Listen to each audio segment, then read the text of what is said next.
My guest this morning is Michael Steger. He's Associate Professor of Counseling Psychology and Applied Social Psychology at Colorado State University. Michael, welcome to the show. Thank you. It's happy to be here. Great. So you just gave a talk on meaning in life, what we know, what we need to know, and some new research directions that can help us learn it. So I want to talk to you a bit about that, but before I do, what do you like about your career these days? So what I like about my career is primarily the fact that I get to have a lot of freedom and opportunity to explore this project that's so interesting to me, of trying to understand how people go about answering whether their life is meaningful and what the consequences are of having positive or negative answers to that question. So I really like the research side. I like the fact that in my teaching, I actually don't teach positive psychology, I teach abnormal psychology. And being able to be in a room with 180 undergraduate students, all explaining all the different ways in which we do struggle as people. And you get a chance as a teacher in a class like that to do a lot of social good around demystifying, destigmatizing mental illness. But you also get to know that in your class there are people who are struggling right then. Yes. The information that you provide just on an informational basis is doing some direct good to someone's life. And so I get both sides of it. I get to research what's the best in life, and I get to teach about when life seems at its worst. One of the slides near the beginning of your presentation just simply had the word why. Just that word. And that's a question many of us ask. There's so many versions of the question. So just to orient listeners to the whole concept of meaning and meaning in life, what are some of those why questions that we ask? A big one is, why am I here? Another one is, why is life like that? Why did it happen to me? Why can't I be happy is a big one.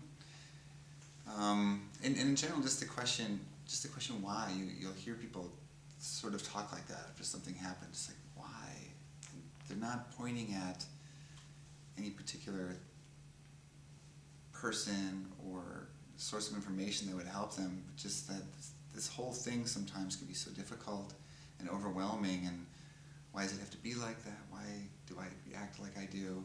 Just what kind of predicament do we find ourselves in? And this isn't new. Humans have been doing this for centuries, for millennia even, and you kind of give us a bit of a historical context for it. But so what does it mean? There's smart thinkers who have been thinking these thoughts about meaning for quite some time. What is your current conception of what it actually means, what meaning, and either searching for it or having it? What does it mean?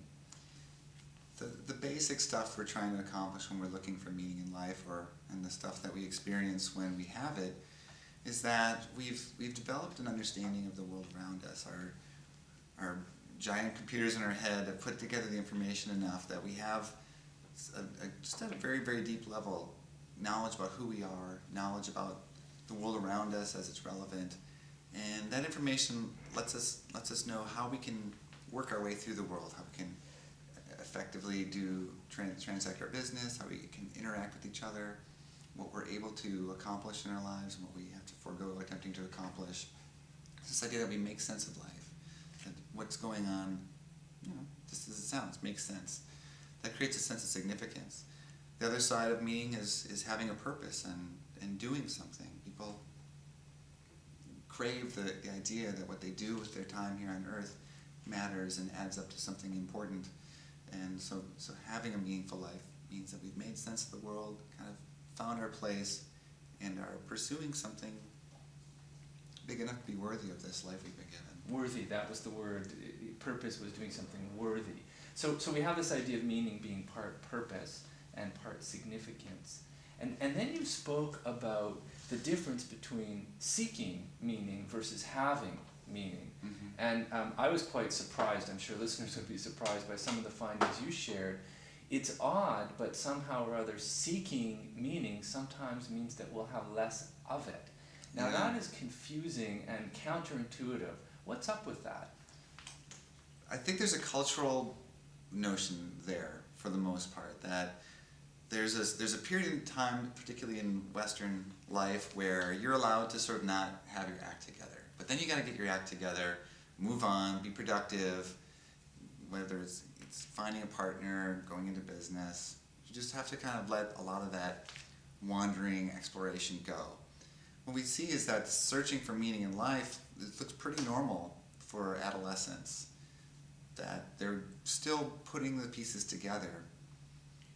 There's an expectation, though, that then they put the pieces together and they did it right, so they don't need to go back to it.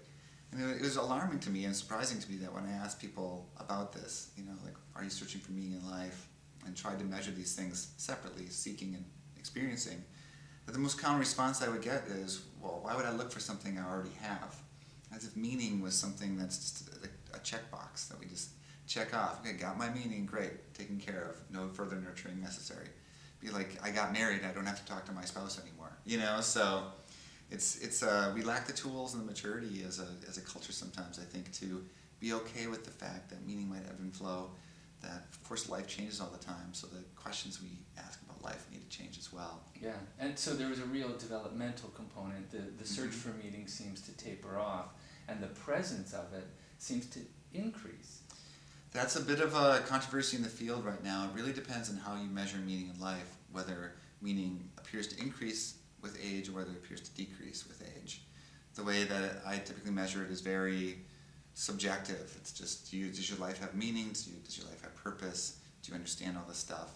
When it's measured in terms of goal pursuit, feeling energized about life, feeling like there's a lot going on, then meaning seems to drop off in the lifespan. So it's really how we view meaning, as either we're doing a lot of stuff that's important or our lives are important. The next part of your talk really started to look at the correlations, the connections between meaning or the presence of it or searching for it and health. And does meaning make us healthier? Does it improve our physical well-being? Does it improve our lifespan? So, there's a little slide there with, meaning and an arrow into healthy behaviors and back into meaning, and then you were sort of trying to let us know what we know about those connections. So what do we know? What we know about the connection between meaning and health is that there's a consistent connection, depending on how you take a look at it. Maybe as many as 70 studies have been published so far that look and establish that people whose lives are more meaningful to them report better health. There's a smaller subset of studies that show that over time, if you can understand how meaningful one's life feels, you can predict better health in the long run. And I think the most powerful research shows that if you know someone's status with regard to feeling life is meaningful or not, you have information that can be used to predict how long they'll live over the next several years. So meaning really does seem to be linked with health to the extent that it's linked to the longevity of life. You even showed some data, specific data. It looked like, if I got the numbers right, it was something like people with lower meaning in their lives, well, something like 11% of them were going to die over a period of time. High meaning. And lower meaning, double that number, were going to die over some period of time. So there's something where you actually simply live longer. That's an amazing study too. This is Patricia Boyle's research out of Rush University Medical Center in Chicago. They had a sample of older adults. They followed them for 5 years. The top 10% of people whose lives felt meaningful had a 57% lower year-over-year hazard rate of dying. So that leads to that divergence of almost twice as many people being expected to die in a 5-year period if they don't have meaning as if they do. Of course, it also shows that everyone dies, right? Yes. Whether life is meaningful or not, so we have to be okay with that idea too. So it looked like meaning has some positive effect. It makes us live longer. At the end of the talk, you said, meaning is great. Where do I get some? There's no store for it. So you then had a few things that you were talking about, some work you're doing and others. If you could give listeners maybe one insight into it. I know you're doing some workshops or labs. What can people do to get some meaning? I think the most important thing is going to be really investing in important parts of a person's life. We don't have a handbook. We don't have a manual yet for how this really works. We draw on the aspects of self-change that we know do help affect meaning. We see things like psychotherapy improves meaning. Well, psychotherapy isn't an easy road. To develop meaning and well-being through psychotherapy, through any big cause, we need to really think about changing our personality. There's a lot of research that shows that personality change predicts changes in well-being, but not the other way.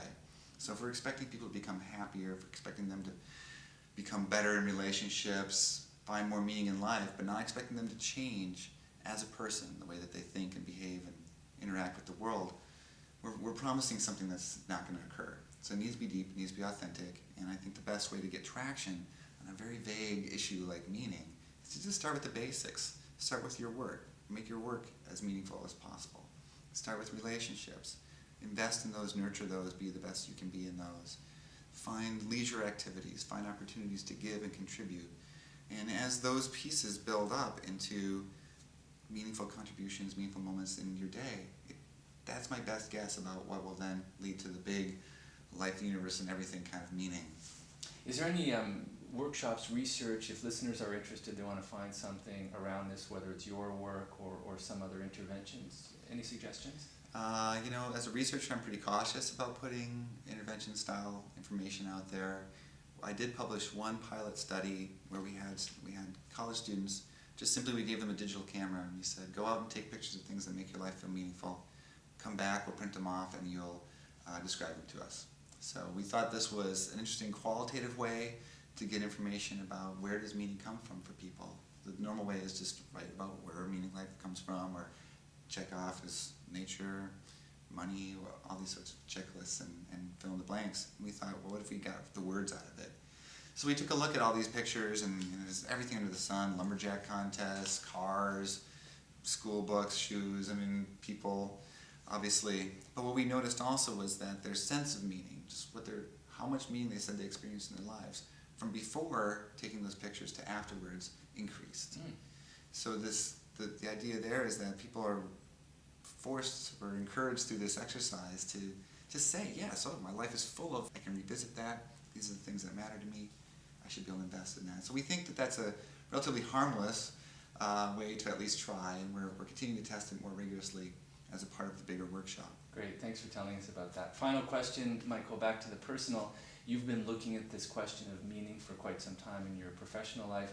From your own personal life and all the things you've learned, what can you share with listeners about what you've learned about making good choices, making good career and life choices?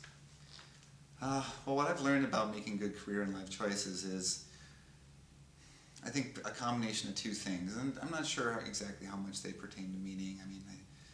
I know that in psychology we study what we lack is the sort of general heuristic. But for me, what I've learned about life is that it's really important.